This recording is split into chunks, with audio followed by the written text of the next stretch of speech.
రెండు తప్ప ఏం చేయలేము. ఇక్కడ గవర్నమెంట్ ఫండ్లన్నీ ట్రైబల్ ఫండ్స్, అన్ని ఫండ్స్ ట్రైబల్ వచ్చిన ట్రైబల్ ఫండ్స్ ఒక లెక్క చూపించగలుగుతాను. ఐటీడీఏ చేయించినాం.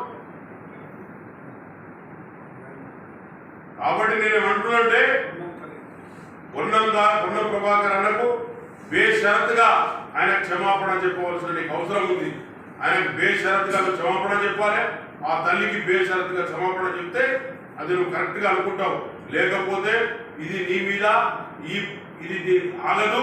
మేము ఇక ఊకోం. ఇన్ని రోజులు ఊక్కున్నాం. ఏదో మాట్లాడితే తల్లిదండ్రుల మీద మాట్లాడేది, అక్క చెల్లెల మీద మాట్లాడేది ఈ సంస్కృతి కాదు మనది. రాముడికి మీరు నమ్ముతారు, మేము నమ్ముతాం. భద్రాచలంలో రాముడే ఉన్నాడు మా దగ్గర. రాములకు ఇక్కడ కాదు, ఊళ్ళో ప్రతి ఊళ్ళో రామాలయమే ఉంటుంది. ప్రతి రామాలయానికి ప్రతి పండుగకు పిల్లలు కలిపితే పెద్దవాళ్ళందరూ పోతారు. రామాలయానికి ఒకటే కాదు, అప్పుడు నుంచి ఉన్నాయి రామాలయాలు మనకన్నీ. కాబట్టి దేవుడి దేవల్ల నువ్వు హనుమాల మీద, ప్రభాకర్ మీద నువ్వు అక్కడేదో గెలవాలి, అక్కడేదో చేయాలి, నేనేదో పరపగడ లేపాలి అని అట్లా చేస్తే అది మంచిది కాదు. అది నీకు మంచిది కాదు, నీ ఇంటికి కూడా మంచిది కాదు.